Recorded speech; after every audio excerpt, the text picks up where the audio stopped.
Eddie Murphy is back, but this time, he's looking for a missing child, a golden child. This child is special, Mr. Giroux. His destiny is to save the world. And it's your destiny to seek some serious psychiatric help. Hey, man, ask you boys a couple of questions. By the time he finds you, it will be too late. Hey!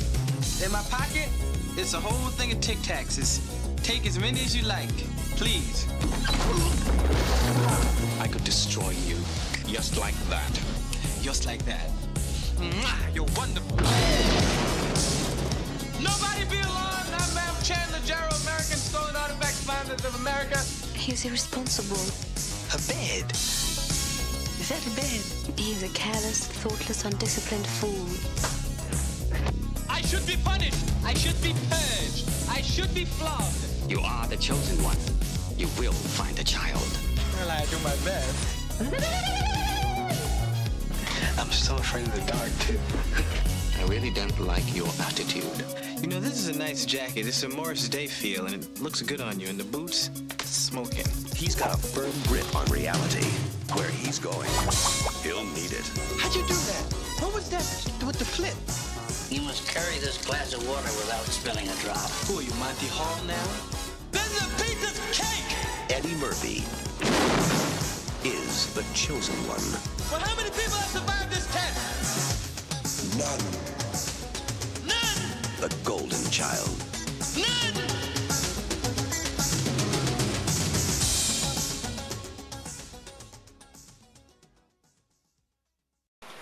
Welcome to the latest episode of the B Movie Club. I'm your host, Kevin.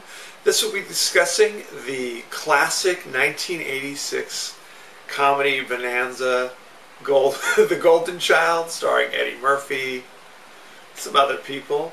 For those of you joining us for the first time, each week on the B Movie Club, we discuss certain guilty pleasures of the past. Go ahead and go to our page on Facebook, Original B Movie Club, and give us the big thumbs up. Go to our page on YouTube at KD9575 and hit the subscribe button. It's totally free. And don't forget to follow me on Twitter at the B Movie Club. You do that, you get all the latest updates whenever I post a new video. Anytime I find kind of a B movie-ish link or article, I just pass it on to you. Okay? Don't forget to spread the word. The more the merrier, I always say. In this movie, Eddie Murphy plays Chandler Gerald, who is kind of a detective, kind of a PI. He works with youth, with young people, and what he does is that when a child goes missing or an adolescent goes missing, it's like his personal mission to kind of go out and track them down and try to find them, essentially. Smash cut to Tibet. This religious leader called the Golden Child, kind of a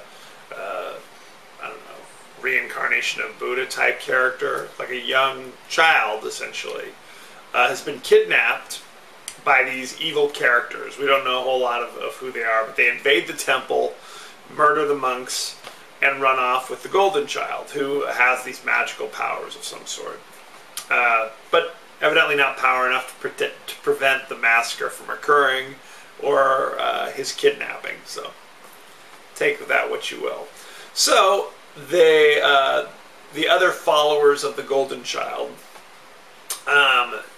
are desperate to get him back, obviously, because he's the Golden Child. So they're back in Los Angeles, and they send somebody, a lady, to go talk to Chandler Gerald, because he's got this, that's what he does, he looks for missing children. So the lady who's there to make contact with Chandler, her name is Ki Nang, she's trying to convince him, oh, this is something you should do. Now, Chandler's a very, realistic guy. He's like, I don't know what you're talking about. I'm just here doing my thing, okay? So count me out of your craziness. But meanwhile, one of the girls, the missing girls that he was looking for, was discovered dead and like drained of blood. So now he's kind of after that trying to figure out what the story is with that, and discovers that this missing child somehow connects with the missing golden child, because there's some kind of a connection. Evidently, if the golden child, if they make the golden child drink blood or eat blood, that will make impurify the golden child's body, and therefore make it easy to kill the golden child. I don't know. It's all very elaborate. I can't explain it. Now, the leaders of the bad guys is this kind of demonic sorcerer type named Sardo Numsba. Okay, and he wants to kill the golden child, but evidently he's got to do these rituals, and one of the things he needs is this sacred dagger, which is back in Tibet or whatever. So he makes a plan, and he says, "I'll trade you, Chandler, I will trade you the golden child for this dagger."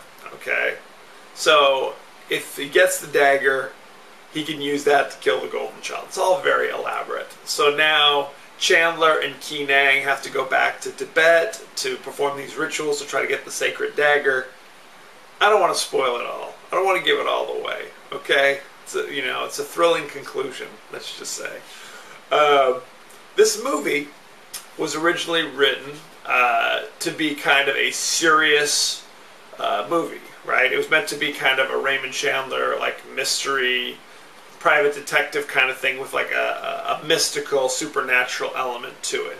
It was originally thought of that Mel Gibson would be in it, that it would be a Mel Gibson vehicle. He read the script and passed. So then they went to Eddie Murphy and they said, "What about you?" And he said, "Sounds good," which means they had to totally rewrite the script. And now it has a lot of wacky Eddie Murphy stuff going on there.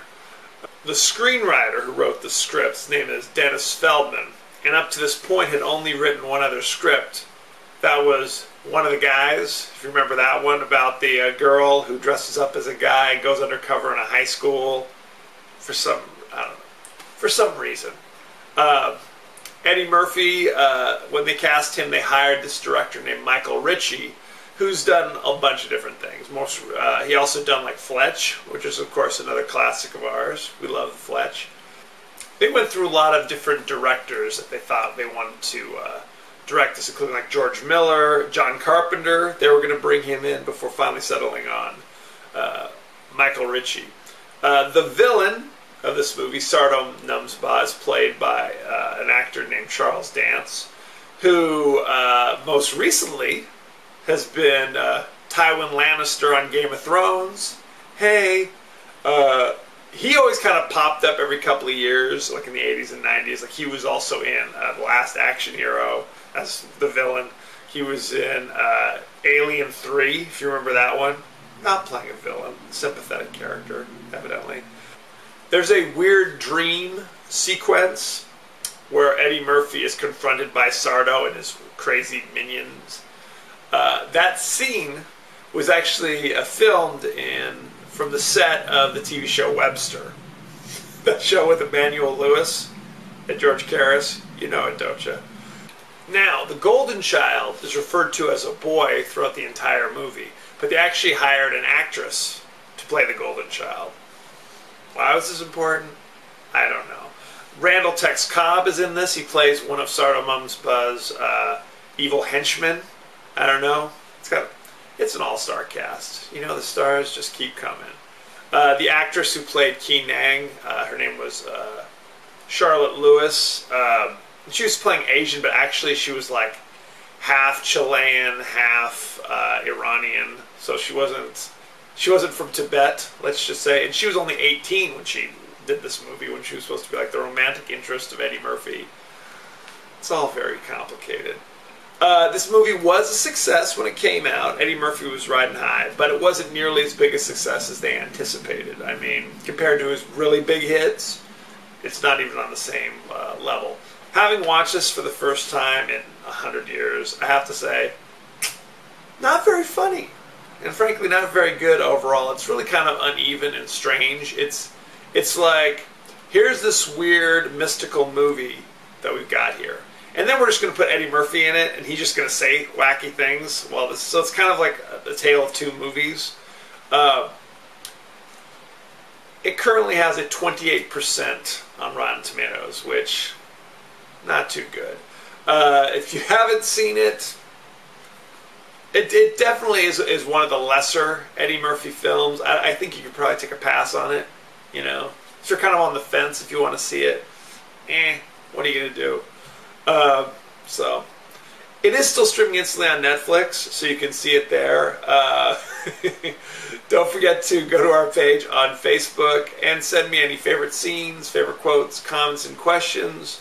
Any movie suggestions you might have, and I may talk about it on the show.